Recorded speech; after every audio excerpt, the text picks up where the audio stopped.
皆様こんにちは。ナオミライフのナオミです。今回もご覧いただきましてありがとうございます。今日は2024年4月10日水曜日です。今回の動画は昨日血液検査をしてきましたので、その結果と、次回が、抗がん剤いつになるのかということ、そして、昨日受診した際に先生から伺った内容をお話しして、もう一つですね、お友達からいい情報を仕入れたので、その内容もお伝えしてみたいと思います。そして、最後にこの頭髪ですね、頭髪をお見せして、今実際に頭皮のケアをどのようにしているかということを実践してお見せしたいなというふうに思っております。今回も最後までよろしくお願いいたします。まず先に血液検査の結果です。その結果こちらに出していますけれども、1回目2回目3回目4回目見ていただくと、よくわかると思いますが、1回目2回目は、投与のあと2週間の検査の結果で好中球数が1000以下に下がっています。ところが、3回目4回目の値は、下がってはいますけれども、1000を下回ることがなくなっています。これは、どのようなことが良かったのかなって考えた時に、以前からお話ししていますように、食べるものを気をつけているからかなと自分では思っています。で、基本的に白血球や好中球数を上げるような食べ物はないというふうに言われていますけれども、私の中でネットでいろいろ調べて毎日欠かさず、旅行中も続けていることがあります。それは、バナナ、ヨーグルト、生姜を摂ることです。で、朝は、現在バナナ、ヨーグルト、それに蜂蜜やフルグラ、それからシナモンを入れて摂るようにしています。なんで栄養バランス的にも良くなったかなというふうに思います。そして、生姜に関しては、紅茶や、スープなどに入れています。これによって、代謝も良くなっているのかなというふうにも思います。こういったことを日々続けています。また、タンパク質を多く摂ると良いよっていうふうに言われていましたので、前回ですね、サラダチキンを買ってきて食べてますっていう話をしたんですけれども、そしたら、そういうものよりも実際に自分で鶏肉を茹でた方がいいんじゃないかというアドバイスもいただきました。確かにそうだと思います。本当に辛い時はそれができなかったので、夫にコンビニに買いに行ってもらいましたけれども、現在は普通の生の鶏肉を買ってきて自分で調理していただいています。こんなところですね。で、動物性のタンパク質だけではなくて、納豆とかお豆腐などももちろん取り入れています。こういったものをですね、日々食べているせいで、こういう形で好中球数や白血球の減りが少なくなったのかなというふうには思います。これは万人に共通で言えることかどうかは分かりませんけれども、私はあと2回もこれを続けてみたいなというふうに思っております。こんなところですね。で、この結果を見て先生の方からは、次回5回目の抗がん剤治療は4月16日火曜日にやろうということになりました。ので、無事にそれが受けられるように今体調管理をしているところです。こんなところですね。で、先生からですね、受診の際に、いろいろアドバイスをもらいました。今左足の足先が手足症候群という形で、こう赤く腫れてしびれている状態なんですけれども、これを今現在保湿して、前々回かなの動画でお見せしたように水で冷やすということをやっていますが、これから先、この手足症候群の対処法として気をつけなきゃいけないことは、これからだんだん暖かくなってきた場合に足の裏というのは、意外と汗をかくので、その汗をかくたんびにきちっと拭き取って清潔にして保湿をするということが大切なそうです。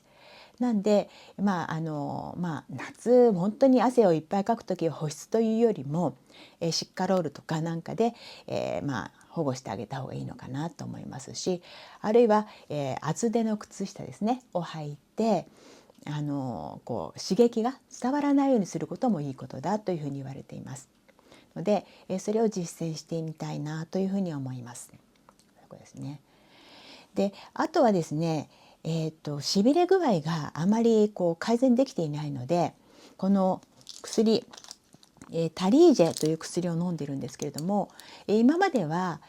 この2週間ですね、朝晩 5mg の、タリージェを飲んでいましたけれども、倍の 10mg を朝晩飲むようになります。でこれによって注意力が散漫になったり、眠気とか、あとはふらつきということが発生する可能性があるので、先生が十分に歩く時気をつけてねって、これで転んでしまったら大変なことになるよというふうに言われたので、注意して日頃の生活をしてみたいと思います。で、しびれ具合があまりひどくなってきた場合は、今度は抗がん剤の量ですねを調整しないといけなくなるそうです。なのでなんとかこれ以上しびれが、強くならないように、できたらいいなというふうに思っています。こんなところですね。あと、見てわかると思うんですけど、わかりますかね、この首のあたり赤くなってますよね。あと耳のところとかもどうでしょうね。わかりますかね、こんなふうに。でちょっとかゆみがあってかいた時に真っ赤になってこう治らなくなってるんですね。この腕とかもそうなんですけど、こんな感じです。わかりますか？で、これで、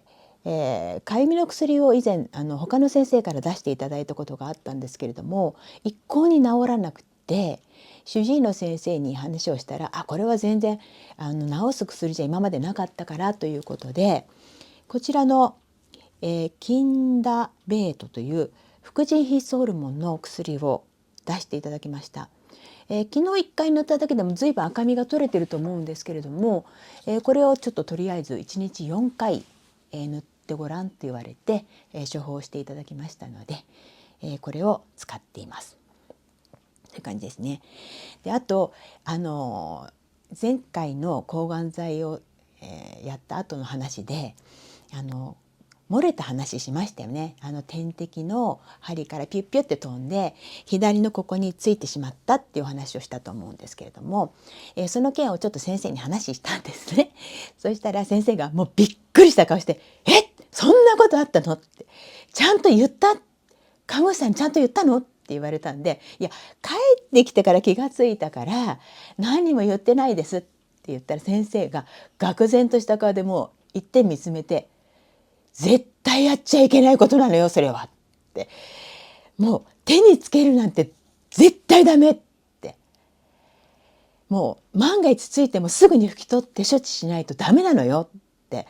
もうすごく怒られたんですね。私怒られてもなと思ったんですけど、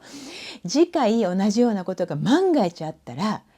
看護師さんにその場で言ってねって、で次の時にもこういうことが前回あったってことも言ってねって言われたので、本当にいけないことだったんだなって、これは絶対やっちゃいけないことなんだなって思いました。で考えてみたら看護師さんって普通の看護師さんと違って、ケモ室にいる看護師さんですね、化学療法室にいる、看護師さんというのは普通の看護師さんの洋服の上に制服の上にビニールみたいなもう完全防備のような状態で点滴とかされるんですね。だからそれだけ絶対に自分もついちゃいけないものなんでしょうね。それを直に手に触れたっていうことであれだけなったんだなと思ったので、今後ですね、もしそういうことがあったら必ず言わなきゃいけないと思います。なので同じように、外来で、点滴をされている方いらっしゃると思うんですけれども、注意してくださいね。で同じように生理食塩液ですか、最後に入らなかった場合は抗がん剤の状態で抜いてしまうと大変なことになりますので、抜いても絶対に手に触れてないかだけ確認して、その場で確認して帰ってくるようにしていただきたいなと思います。私もこれからあと2回ありますけれども気をつけたいなというふうに思いました。これは絶対ですね。であと、最近ですね、お友達から聞いた内容でとてもいいなと思った内容があります。でこれは、実際に私が試してからお話ししたいなと思いますけれども、簡単に内容を説明すると、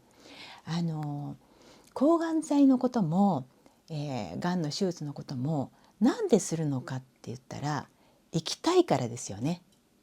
生きて自分のやりたいことをしたいと思うからだと思うんですね。だから、辛い手術も耐え、そして抗がん剤の辛さにも耐えて頑張って受けてるわけです。でただその抗がん剤の治療が終わったり手術が終わったりした後、寝たきりだったら意味がないわけで、その体力っていうのをどれだけ衰えさせないかっていうことが大事なんだっていうふうに、病院の先生が言ってたよっていう内容だったんですね。確かにそうですよね。散々辛い思いをして、で終わりました、いざ体力がなくて寝たきりですってなってしまうと本当に大変なことだと思うんですね。で、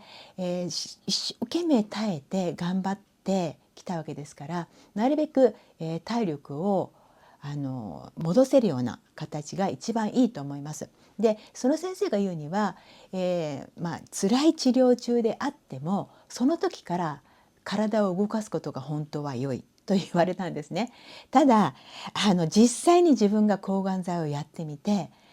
辛いですよね。最初の1週間はめちゃくちゃ辛いと思うんですね。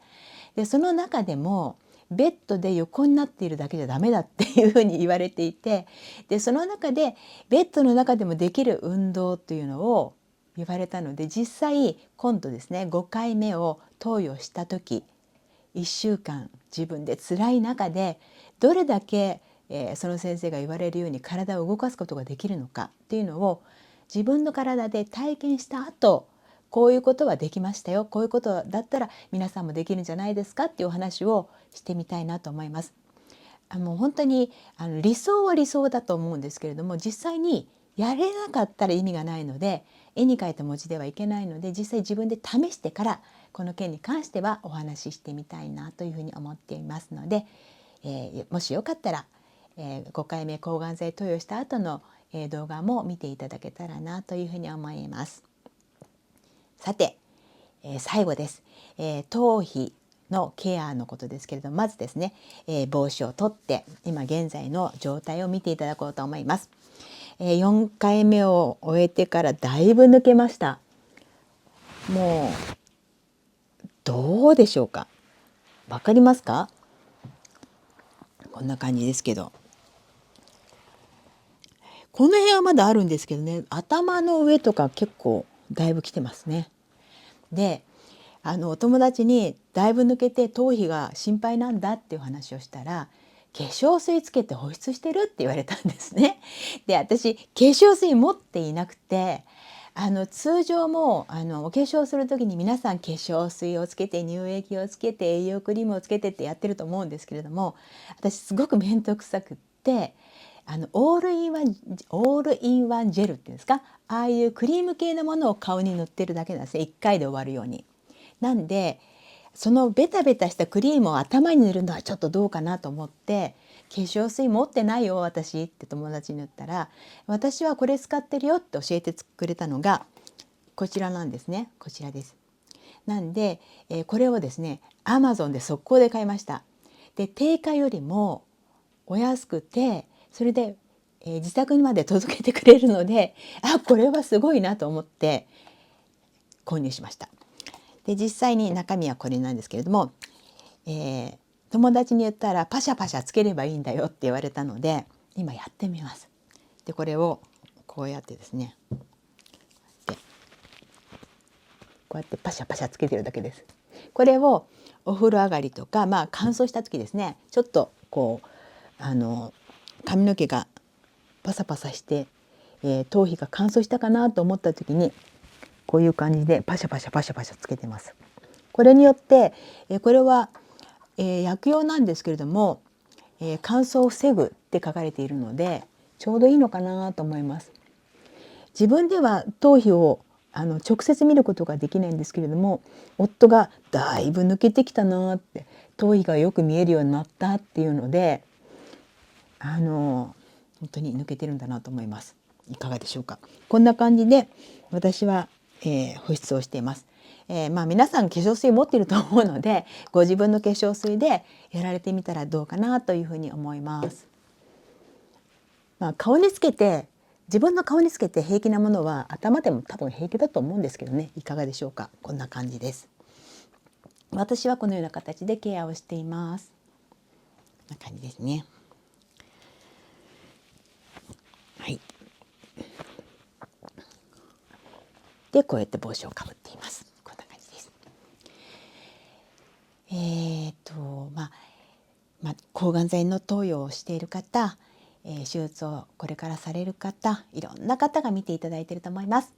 そして他の病気で、闘病している方もいらっしゃるでしょうし、日々ストレスの社会の中で生きていらっしゃる方もいらっしゃると思います。皆さん元気で、